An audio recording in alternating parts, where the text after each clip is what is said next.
আৰু আফ্ৰিকান ভালুকৰ তাৰমানে ৰূপজ্যোতি দাদাই তাৰমানে চেন্নাইলৈ যাই আছে।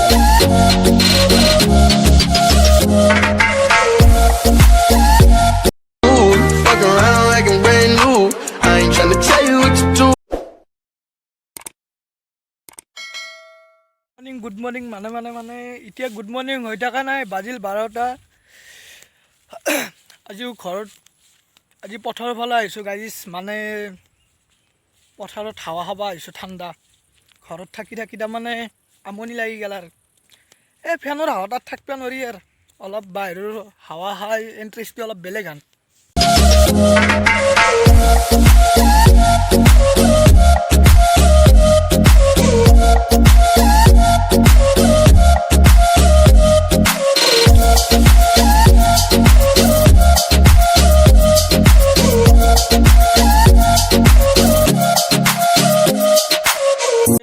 ভিডিঅ'টো চাই আহি থাকক পথাৰখন।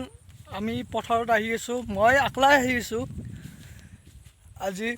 তাৰমানে এনে আৰু পথাৰত তাৰমানে আহি তাৰমানে হাৱা বতাহ চতাহ খাই ভাল লাগে।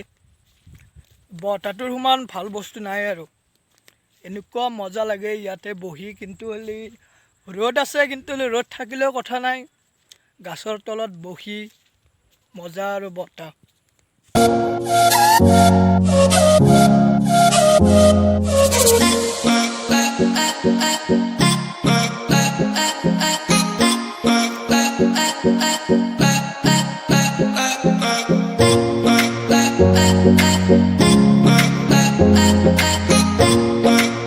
গাইজ আজি তাৰমানে একেবাৰ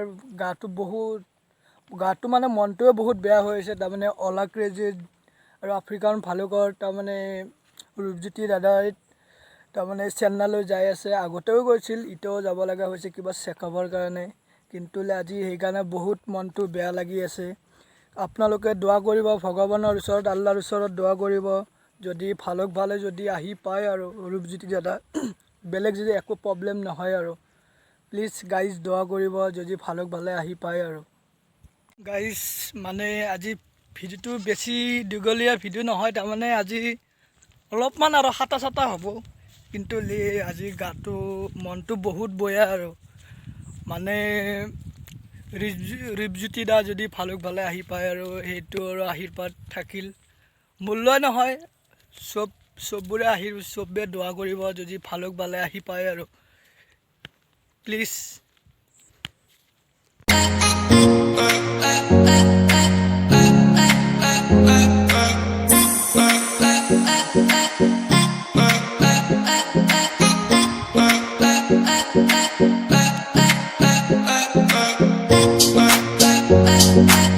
গাইজ পথাৰত হাৱা খাব আহিলোঁ, কিন্তু পথাৰতে ঘৰতকৈ বেছি ৰ'দ পৰিছে।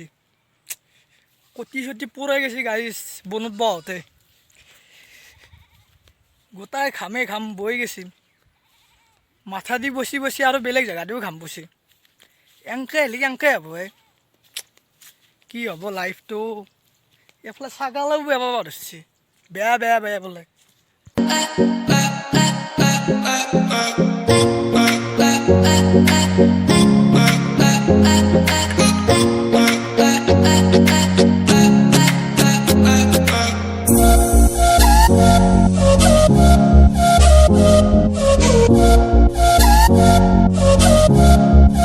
নাই গাইজ, পথাৰত থাকিলে গাইজ বেছি কলীয়া পৰি যাব লাগিব।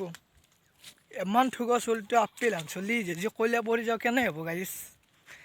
সেইকাৰণে ঘৰতে যাই থাকোঁতে আৰু পাৰাম কৰি অৱস্থা ভয়া কুকুৰকে ভয়া হৈ গৈছে লাইফটো। কি হ'ব?